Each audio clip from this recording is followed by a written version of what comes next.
Hi, everyone, and welcome to A New View. I'm Juji, and I'm here with Shira, Lee, and Kim. We're four friends, speakers, and professionals from different cultures, backgrounds, and age groups coming together to offer healing and inspiration.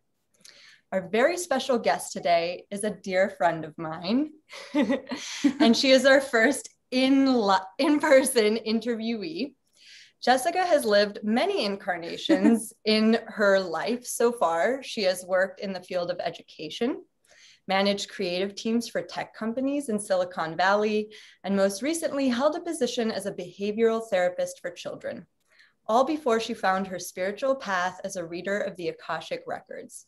We are so excited to learn about her fascinating journey and discovering her esoteric gifts. But first, we always start with a question. So Jess, what is the best compliment you've ever received?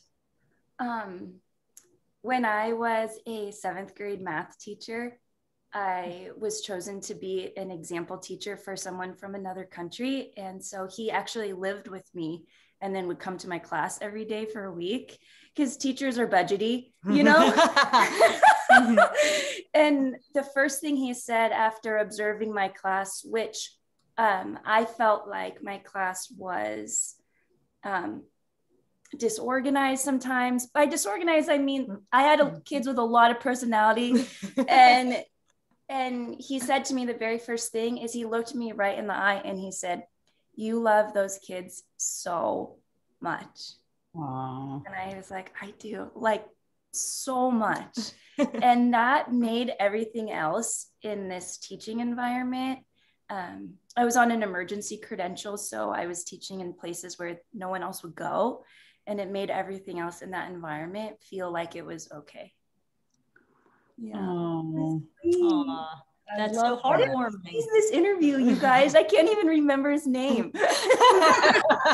And this was a student. You said this was a student of yours? It was an exchange teacher. So I was chosen to like be an example of a good teacher, and he stayed with me and watched me teach. That's wonderful. That's wonderful.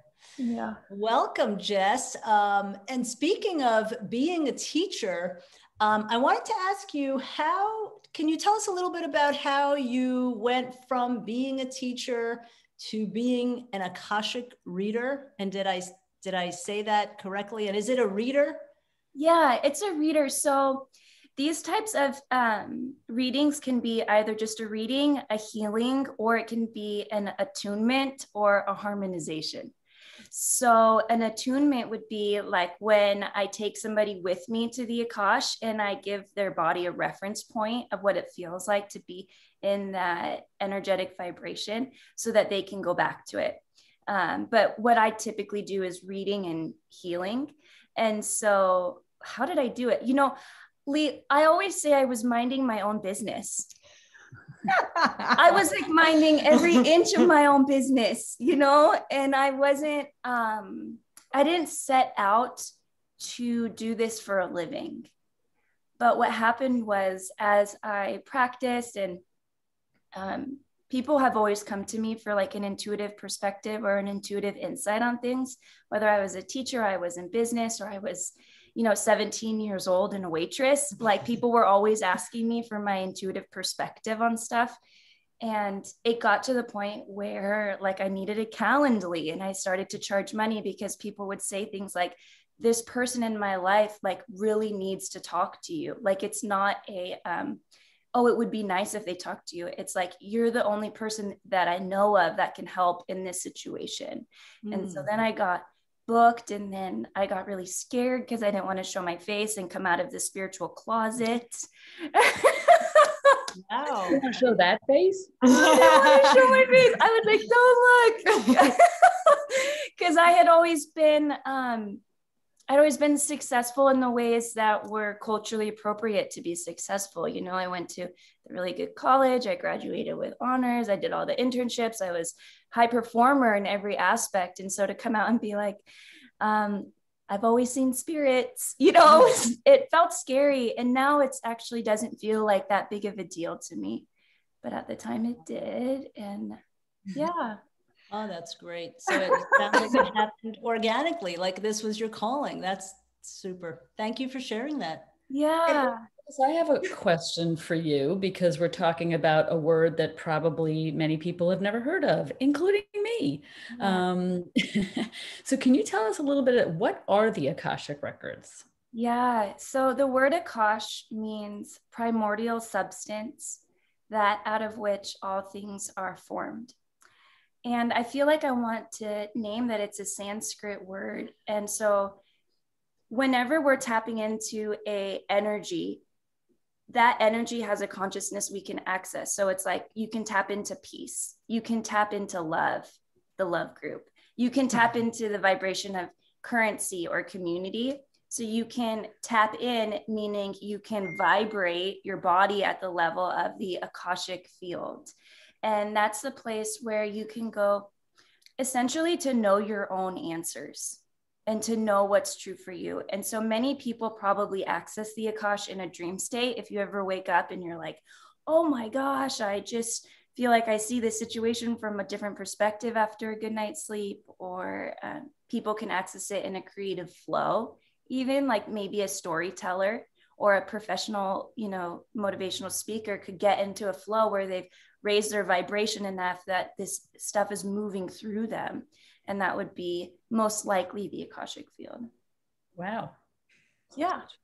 It's just about putting language at this time, putting language to things that people are already experiencing. So there can be some intentionality and some discernment around it. Yeah. Like, how do you know when you know versus it's your fear talking versus your intuition, Yeah.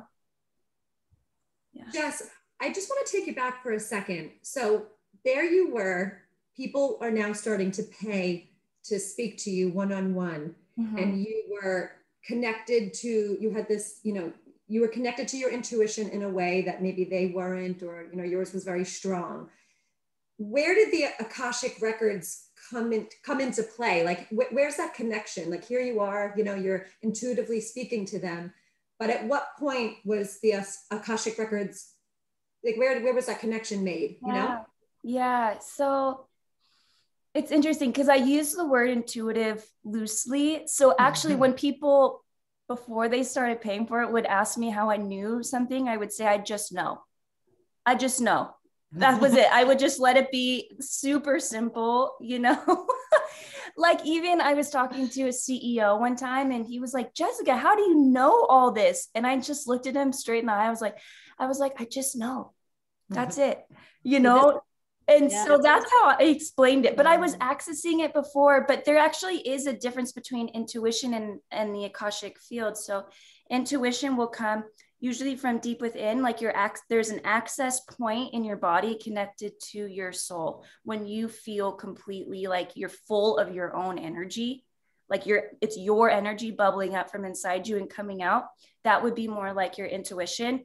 And when something is being received, there's so many ways to receive it, but it's like coming from a higher or a vibration that's being held for you, and the messages are coming in. That would be either the Akash, or you could be connecting to other realms too. Like you could connect to like unity consciousness or something like that. So Jess, when these things come to you, when you are around other people, these are like feelings, messages that come to you about these other people, or are you kind of asking for it first? Yeah, like in my everyday life. Yeah. So I have really good boundaries, and that's so important because as more people are putting language to how they've already been making decisions and receiving messages and knowing things, there can be what I feel like is a boundary cross. So somebody could be in their body and then rooting around, I call it rooting around, where they leave their body and they go into Juji and they're like, what's going on in Juji's system? What da-da-da-da-da. But for me, I try to inhabit my own body, right? And I don't look at people's energy field. I don't feel their energy field without like specific permission. So I tend to have really good boundaries around it. And I also take a lot of alone time because there's some information that is unavoidable, for me to be receiving when I'm around somebody, not because I necessarily seek it out, but because when you are a highly sensitive, meaning a energetically intelligent person, there's no more like disassociation. There's no more pretending like things are when they're not, you know? So there is still like an enormous amount of information that I receive that I notice the people around me don't. Yeah, that answers my question, because I was wondering if you get this information sometimes, like it or not.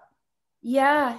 I mean, it's, it almost reminds me of like how animals in an environment or a family unit, like they can be minding their own business, but they can't help but feel the dynamics in the household around them. So it's the same thing for me. Like because I see energy and I hear it and I feel it, I can walk into a gas station and I can see, you know, addiction over there in that field playing, you know, the dynamic between somebody across this room over here. And it may not be my business to do anything about it and just to love people unconditionally and accept people unconditionally. But there is a level of information I'm receiving that doesn't have an off button. So Jess, if you saw, let's just say you didn't know me and I was in the supermarket online behind you, is there ever a time where you get messages for someone and like you're getting the message for some stranger because it's meant to be relayed to them? You know what's interesting? I don't tend to get it for strangers, but I'm not really around strangers that often. I do get messages that's pretty unavoidable to give somebody in my network. Like, you know, call your former partner and tell them about this, you know, deceased person that passed away who has a message for him, because I've committed to being of service in a way. And I also have really strong protection around me. Like if it's not in the greatest and highest good, it doesn't come through. So yeah, but if you're in the supermarket behind me, Kim, I probably would just like look at how like sparkly and beautiful you are and be like, you know, people are very, very, very, very beautiful. That everyone is like a crystal with like a sacred geometry and color and light around them. And it's always very, very, very beautiful. Sometimes it's very tender. Sometimes it's sad, but it's still very beautiful. And so I'd probably just look at you like this, like, wow. Well, I almost imagine there's this like incredibly super empath aspect to it. I mean, is it hard sometimes to feel that all that energy about others? Yeah, it is. I don't know if hard is the word I would use, because I've set my life up in a way that's nourishing for me and that supports me, and that, you know, the people in my life like usually like love me and like take care of me, you know? So I'm not often in a situation where I'm like overwhelmed by what I'm experiencing, but there are times when like I'm spending too much time in social situations, and it's not the same for me. It's not the same for me to be at a party as it is for another person to be at a party. Like it takes more groundedness and it takes more centeredness for me to maintain my pillar of light and be in integrity and relate to people in that way. So there's times when I have to say like I need to be alone so I can empty out. Yeah. How was it for you in the classroom with all the kids? Oh my gosh. I mean, it was, I kind of got high on that energy, because kid energy is not the same as adult energy. It's super authentic. So I did high school and then 7th grade, and they don't give a shit, you know? They're not trying to be something they're not. And that's what's exhausting for me, is when somebody's like talking to me about their investments in the stock market, and I'm like, it just sounds like so much bullshit. You know, it sounds so self-deceptive. It sounds so inorganic. You know, that is what is like hard for me to relate to, because there's what they're saying and there's the mask they're presenting to me, and then there's what's really going on, which is this person probably needs somebody to tell them that they love them, you know? And that's hard. But with kids, they're just like, I'm fucking pissed today, you know, I didn't do my homework. I hate you, Miss Briggs. It's like, at least it's honest, you know? I highly doubt that they tell you that they hate you, but okay. Yeah, well, it's, you know, it was the locations that I was in. Yeah. Hey Z, you had a question. Yeah, I mean, so much. Jess and I have been actually in the same place for about 5 weeks now. And just being here with her, I've seen some people who have been in her life and they're sort of coming and going. And, you know, we all see like what a special person you are. Aww. Like we all feel that light from within you. I feel like it translates perfectly on screen. Like nobody's going to be like, what is she talking about? You know? But there's something that you said that was kind of, I want to like pull at that thread a little bit. It was about responsibility because, you know, when you have this attunement, when you feel this much energy, there is a responsibility to yourself first to be able to recognize when you're full and need your alone time and need to replenish and ground yourself. But there is also, you feel a level of responsibility to humanity almost. So I wonder like how that occurs for you and what it is that you feel that responsibility looks like now and maybe in the future. Yeah. So I'm going to answer this from my level of awareness today, subject to change. And I want to go way back. So I actually have memories of when my soul broke off from all that is and decided I had a sense of sovereignty and that I could be a creator that's a part of all. And I just remember a lot of my multidimensional experiences.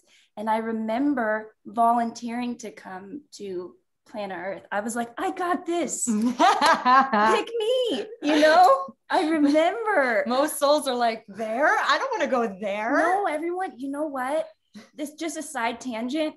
Most souls, like on the other side, it is so amazing to be on planet Earth at this time. And I know that might sound like, Jess, what do you know about poverty and homelessness and difficult stuff and people who die of the pandemic unnecessarily and all that? On the other side, it's literally like watching a Travel Channel show. And maybe in the Travel Channel, the travelers don't look like they're having the best time, but there's something in you that's like, I want to go. Like, I want to go do that, like walking through the river thing or what, I don't know, whatever you're watching on the Travel Channel. And, you know, people want to come here. Like no one in my belief system. So run it by your own processing systems always, you know, don't just take my word for it. But in my belief system, we are all here by choice. No one made us come here. No one was like, you did something bad in a past life, so you have to come here to make it right. Did we have other options? Are there other destinations that have good travel? Lee, oh my gosh, there's, you know, we are not limited in any way, shape, or form. There are so many possibilities. There are so many. Yeah, you don't have to come here in my belief system. Or you don't have to come at all. Yeah, you don't have to come at all. Or you could go once and say you got your fill and that's it, you know? And here we are. Here we are. And so I guess, what was the original question? Responsibility. Oh, yeah. Okay, so with responsibility, it's like, I understand when I look at somebody that, well, to varying degrees, I understand that we have different levels of remembrance of who we actually are. You know, some people really deeply feel that they are alone. They feel they're separate. They feel that life is a struggle and they have to work hard to get everything that they want. They feel like all the answers are outside of them, you know, and that is not my experience. And so it's this interesting thing where it's almost like a level of sadness that I feel towards humanity. It's like, oh, my heart, you know, oh, my heart, that must be very hard, you know? And so in terms of responsibility, my true responsibility feels like to remind people that anything that they see in me is within them. There is no ability I have that's not within them. There's no glow. There's no like life circumstance that is unique to me, because we actually genuinely are all expressions and slices of the same life force energy, and nothing is withheld from us. Nothing is withheld from us. And in terms of my own ability to be aware of myself and my needs at my current, like what my body is capable of handling, my physical body, what my emotional body is capable of, I would say more than most people, I have a high tolerance for emotional and physical discomfort. And I say this because a lot of empaths are like, oh, I'm uncomfortable, so I can't go to the grocery store. Oh, I'm uncomfortable, so I can't go to Target, or I can't be in this situation. And the approach that I take is like, is something in the greatest and highest good? Is this what love would have me do? Is this what liberation would have me do? And if so, I trust myself fully that I can rise to that occasion and show up and be there. How do you hear that resounding yes or no? How do you hear it? Kim, that's such a good question. Okay, I think that I have a hypothesis that everyone has a different like mechanical system for how their spiritual information enters their physical body, which enters your conscious awareness. So I just want to name that because mine might be different than somebody else's, but everyone does have their own system that they can get to know. For me, I hear it. It's like, I hear it in every inch of my body.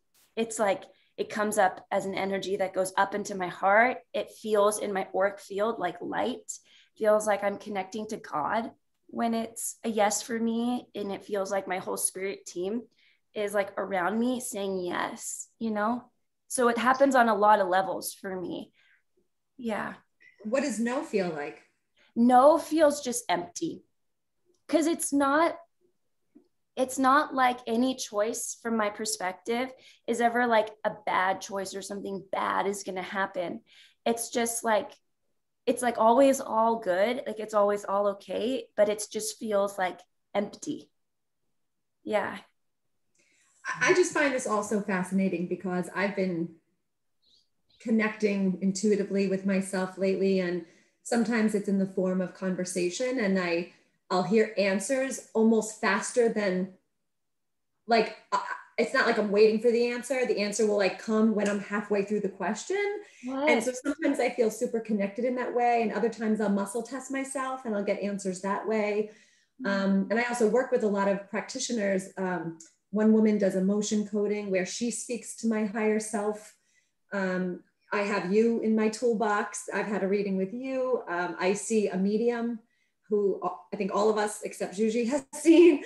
And so I almost feel like someone, well, first of all, I just want to say, it just is so healing to have people like you to turn to when, you know, it's not the easiest thing to have a relationship with yourself in that way and dig down deep and connect. And I mean, I always struggled with that. And only now in my 40s, mid 40s, I'm really working a little bit more towards it because I want to trust myself more than others and more I'm just at that place in my life. Thank you, Gigi.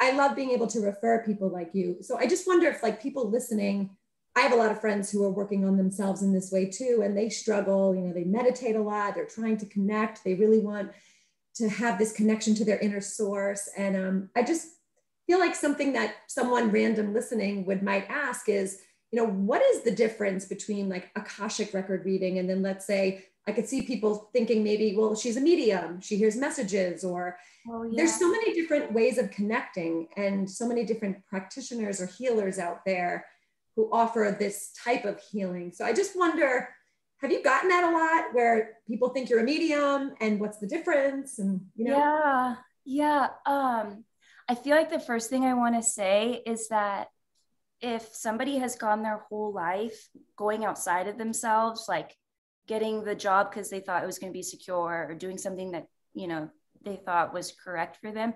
That's perfect. That's as perfect as trusting yourself. One is not better than the other. And the reason I say that is because in the personal development community, there can be such a, I want to say it's like a poo-pooing, like a poo-poo. You know, that person isn't listening to themselves. And it's not helpful. Like if that is the experience that you wanted to have so that you could, you know, you could actually experience what it's like to be disconnected, because in all of your other energy fields, you are so connected. This is the only place where you could have an experience of being disconnected from that sense of knowing. That's what the gift of being on earth is about, is like pretending like everything's brand new again, you know? So I want to start with that. Like, that's amazing. Like, you wanted to have that experience, like celebrate it, like be proud of yourself for that experience. It's so rich and it's so deep and there's so much wisdom in it. And then the other thing I want to say is that, you know, while my responsibility is to like attune people to their own power and to their own inner knowing generally, and not to overstep boundaries with giving advice, because you could take these gifts and be like, yes, you should do this. No, you shouldn't do that. And that's okay in a certain way. However, or you could say, this is what's going to happen. What I get the most lit up by, what feels the most exciting for me, is to tune people into their own remembrance of who they are and their own power that lasts far beyond whatever time period we were talking about. As far as like intuition versus the Akash, or like what people's expectations of me as a medium and stuff are, you know, people are responsible for their own expectations. That's not I don't take that on necessarily to say, this is how I want you to perceive me. This is how I want you to relate to what comes through. I just want people to tune in to themselves and run everything by their own processing system. And if they brought heavy expectations to our session together, then they would most likely be disappointed, you know, then that's their journey. And it's really not my responsibility. Yeah. Well, Jess, I have a quick question for you. First of all, I'm so blown away by like the light that you give off and your sense of self, and everything that you do is just so really getting me all juiced up. But earlier, because I don't know a lot about this, but earlier you spoke about the compliment and like how they said you love those kids so much. And so like, that's a part that I so connect to, because I've always been like a kid magnet. Like kids just always come to me and I just had so much love. So my question is this something that you can, I don't want to say teach kids, but like kids probably have so much of that intuitively, and then it sort of gets potentially zapped out of them by adolescence and society and the media and all that stuff. But like, how can we give children sort of this sense of trusting their own intuition and self? It's kind of a vague question, but maybe you know where I'm going with it. It's so important. And thank you for being such a kid lover. Oh, it's like one of the most unrewarded personality traits, I feel like, you know. But thank you, because it makes such a big difference. Like every person on planet Earth is connected, right? And when a kid is lit up and happy, that is so high vibrational. So you bringing joy to those kids and seeing them makes a really big difference. Well, P.S. I am a kid, so. It's true. Okay, teaching kids. So the first thing I would say is really empty out of heaviness, expectation, attachment to outcome. Because if you go in and you're like, you know all the answers inside of you, and if I ask you a question, you should be able to know, that's going to feel heavy to the kid. So it's just like empty out. You know, I would recommend using the element of water. So you can imagine yourself in a waterfall. You can go imagine yourself like swimming in the ocean and just like emptying out of any heaviness or expectation or attachment. And the second is to release any judgment around like good and bad. So for example, let's say your kid is acting violently. you know, like they're playing a violent game, a lot of parents will be hyper reactive to that and be like, that's so bad. But actually, like there's such a deeper level of wisdom and response we can have to that. So emptying out a heaviness, expectation, and then releasing any judgment about good and bad, and then holding neutral space for your child. Holding neutral space for the child, because neutral space, when somebody listens to you from a place of complete like balance, emptiness, and just holds the space for you, that's when your own nature and your own wisdom can come from within. And it takes a long, long time. So there may be a time when you say, you know, to a 7-year-old, what are your dreams? And they're like, I want to be a pilot. Don't attach to it, you know, don't have too big of a reaction, be like, that's amazing, you know, because that's not neutral anymore. So pull it back and just be like, good, what else, you know, and let them find their own depth. I feel like I really want to pause, because you do this sometimes when something like really important has been said. I just want to pause on letting go of the good versus the bad, because I feel like that's what I have experienced as one of the greatest gifts from you, having interacted with you, having had many conversations, just, you know, like even via text with you, is in general, people are so attached to something happens and it's either good or it's bad. A situation is either good or it's bad. And this is like a very dualistic in the sense that it's like a yin and a yang. And also that there's like a hierarchy in general in life. Like there's the best, and then there's like everything underneath it. But if we can see the container of life as just a series of experiences that are neither good nor bad, that they're just what they are, and they're just experience. Like I feel like that's like a nugget that you've dropped on me so many times about like, I'm going through this thing, and you're like, what if it is what it is? Like people don't like the term "it is what it is." And they certainly, when it comes to parenting, parents have a perception of what like should be going on in terms of like where my child should be developmentally, what they're good at is either good or bad, or, you know, how they behave is either acceptable or not. And you reframe that in such a gorgeous, gorgeous way. Can you maybe speak to like how you see the big picture? Yeah. So I feel like there's a polarity here. Like there's seeing things in like good and bad. And the way you'll know you're doing something good or bad is, or you're doing that, is that emotionally you will have a response to a situation. So that might not be coming from your heart. So it's normal to care about other people, but it's actually not appropriate to be overly emotionally involved in someone else's life beyond your heart, you know, because they have everything they need inside of them. So you don't need to be overly emotionally attached to their life.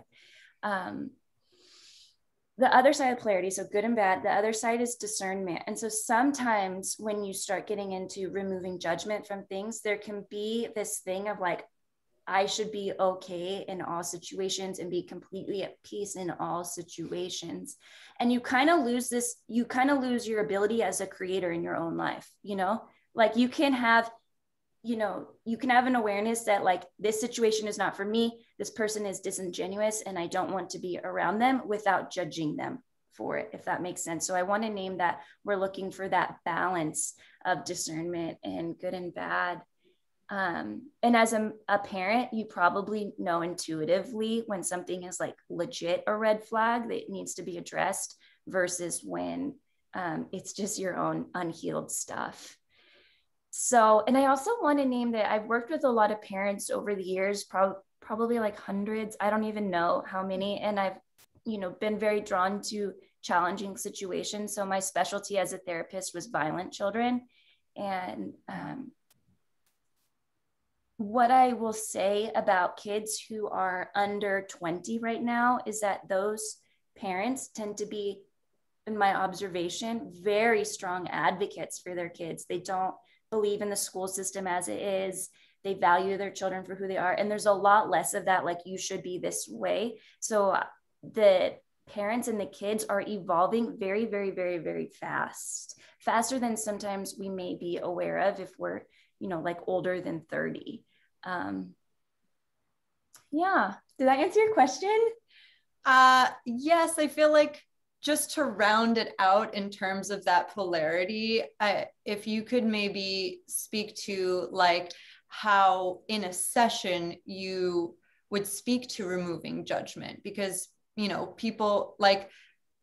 people see in a lot of ways like a correlation between what you do and like therapy. And when they come to you, they have a lot of strong opinions about what's going on in their lives.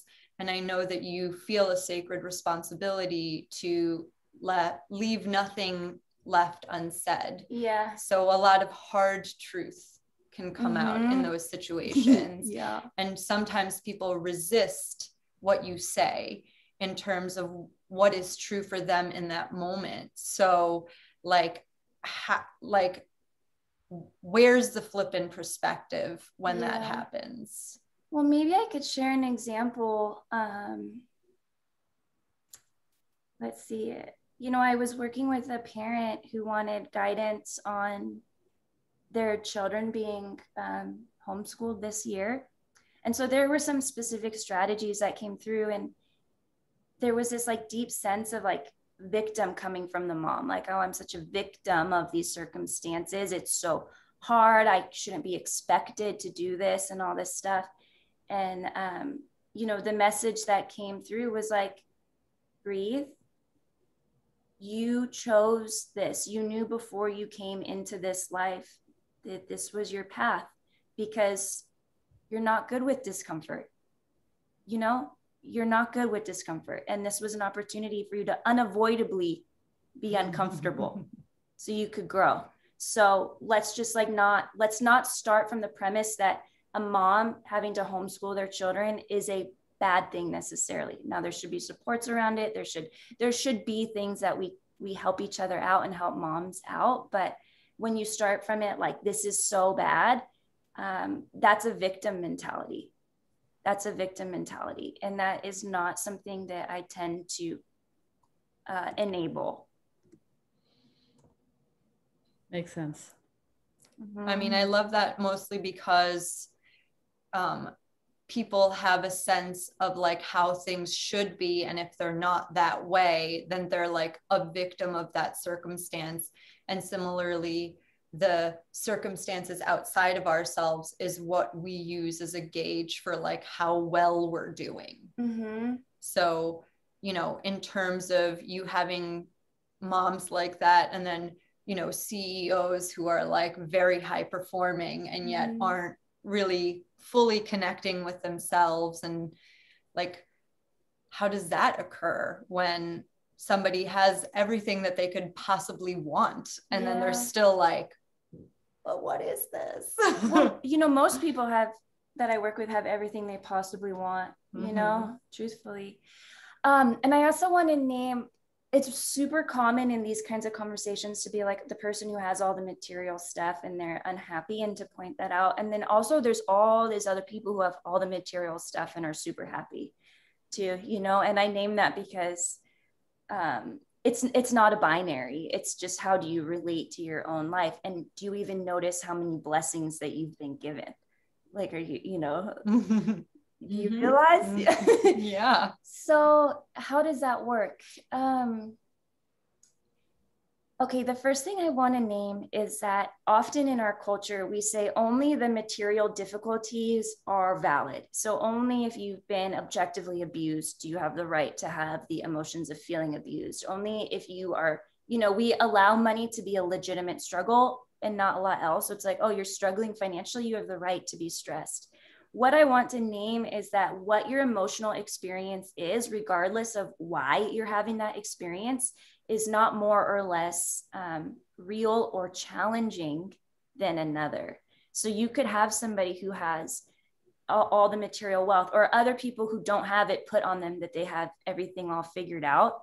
And they could struggle with postpartum depression, you know, and that's not a lesser struggle for that. And so I want to start, I guess, with that perspective, that sometimes there's so much projection on people. We put on people, oh, they have it all figured out. When, I want to say when that comes up, it's like, just look at what they have that actually you want for yourself, you know? And in so many cases, I feel like we have no clue. We have no clue. You know, someone can look at you, at me, at any one of us and say, oh, look at that. Must be nice. Yeah. whatever it is, you know, the home, the car, the boyfriend, the husband, whatever. But you never truly know what anyone else is going through, unless you know them, of course. But we label people. We judge. We come up with our own assessment when we really don't have a clue. And I would say a lot of the young people, to talk about kids at this time, have such a different framework for success, you know? So success for a lot of the younger folk is like living authentically, you know, like being your true self. And so did that answer your question? Mm-hmm. Yeah. Yeah, I would not trade in a million years. Like, okay, this is just me personally, but I came from a pretty intense childhood, like a very intense childhood. And I would not trade my lived experiences for like a more easy experience. And I wouldn't trade my financial situation for somebody else's financial situation, because I wouldn't trade, I wouldn't want even like male privilege. Like, I don't even want it, you know, because I just want to be me, and I honor and respect the choices that I've made and how I've created my own life, and the gift of having all the experiences that I get to experience. Mm-hmm. Yeah. That feels like the opposite of a victim mentality. Yeah. Honestly. Yeah. And then speaking of polarity, that sometimes when we deconstruct victim mentality, the other thing that can happen is like, oh, well, you chose your cancer, so I have no compassion for you. And that's actually not what it's saying. It's like, maybe cancer isn't inherently a problem. Like, let's just start there. Like, what is this situation from a neutral perspective, and to look at it and see what's workable about it. And then there's times when somebody wanted to experience a sickness or an illness for a certain period of time so they could get all the benefits from having those experiences. And there's times when people create these experiences like they didn't need to do it, like it was total free will and they just did it, you know. And then there's things that happen because it's an entropic planet, you know, we have a lot of free will bouncing around off each other. And so as a space holder, as a non-judgmental person, as someone who's coming from love, when somebody's in a difficult situation, you don't need to enable their victimhood about it, but you also don't need to be uncompassionate or unkind, right? Like, there are very difficult things that happen that we can be super supportive of another person through. Yeah. It's that whole, I love the new view, pun intended, that you just provided, because it's that whole like mentality, which is challenging to work on sometimes, of this is happening to me versus this is happening for me. I mean, that took me a very long time to even look at that other sentence and change my perspective on that. And I love the new views that you just shared. I love them so much. And so much of it is about being present too. So as an example, my dad passed away a year ago. And when I connect with his spirit, it's a discipline for me to focus my energy on him, like neutrally, and not bring to my mind all the memories of all the things that he did that had such a resounding effect, because it's not happening anymore. So that neutrality of like what is actually right now, and not recreating or making the drama continue by putting my mind on old memories, which bring up the emotions, which bring up the thoughts, which are me creating the situation that I'm such a victim, you know? Mm-hmm. Yeah. The power of now. Yeah. Yeah. And maybe the other thing, I know I keep going back and forth with dichotomy, but the other thing is like, if you do have a memory that keeps coming up, it may be trying to get your attention. It's like, look at me, I am so juicy and full of insight, or an emotion, anger, rage, frustration, bitterness. Like, listen to that too, you know? There's wisdom in those things tugging at you. I mean, I feel like we could keep going for like 4 more hours, but this feels like a really good place to wrap it up. We hope you enjoyed our conversation as much as we did. If you like our videos, please subscribe to our channel and be sure to let us know if you have a topic request by commenting below. Thank you so much, Jess. Aww. That was such a Thank you, Jess. And we'll be sure to put Jess's information in the description. Absolutely. Right? Absolutely. Aww. Thank you guys so much for watching. Thank you. Thank you, Jess. We'll Thank be you so much. Part 2. Oh,